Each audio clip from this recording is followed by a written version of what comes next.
Pada modul kurikulum Merdeka, kita sudah mempelajari mengenai capaian pembelajaran, yaitu kompetensi pembelajaran yang harus dicapai oleh peserta didik dalam satu fase. Capaian pembelajaran ini ditetapkan oleh pemerintah. Namun, untuk memandu kegiatan pembelajaran sehari-hari, CP perlu diuraikan menjadi tujuan pembelajaran yang lebih operasional dan konkret. Perencanaan pembelajaran ini merupakan bagian dari kurikulum operasional satuan pendidikan. Proses berpikir dalam merencanakan pembelajaran dapat digambarkan menjadi 4 tahap, yaitu 1. Memahami CP, 2. Merumuskan tujuan pembelajaran, 3. Menyusun alur tujuan pembelajaran, 4. Merancang pembelajaran. Pada video ini, kita akan mempelajari tahap pertama, yaitu memahami CP. Capaian pembelajaran disusun dalam fase. Satu fase terdiri dari 1 hingga 3 tahun. Jadi, fase tidak sama dengan kelas. Fase merupakan kompetensi, sedangkan kelas menunjukkan kelompok berdasarkan usia. Oleh karena itu, dalam merencanakan pembelajaran untuk satu fase, pendidik hendaknya melakukan kolaborasi dan komunikasi dengan rekan pendidik yang sama-sama mengajar pada satu fase yang sama. Sebagai contoh, CP pada fase D berlaku untuk kelas 7, 8, dan 9. Saat merancang pembelajaran, pendidik kelas 7 hingga kelas 9 perlu duduk bersama untuk menentukan rencana batasan kompetensi di setiap jenjang. Dengan begitu, kompetensi pembelajaran yang akan dicapai peserta didik dapat dipelajari secara berkesinambungan.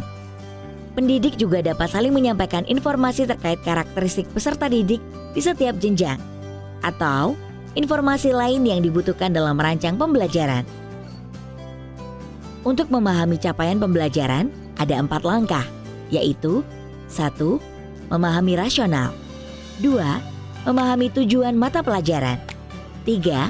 Mempelajari karakteristik, dan 4. Mempelajari capaian per fase. Tahap pertama, memahami rasional. Rasional menjelaskan alasan pentingnya mempelajari mata pelajaran tersebut serta kaitannya dengan profil pelajar Pancasila. Untuk membantu memahami bagian ini, kita dapat menggunakan pertanyaan pemantik seperti berikut.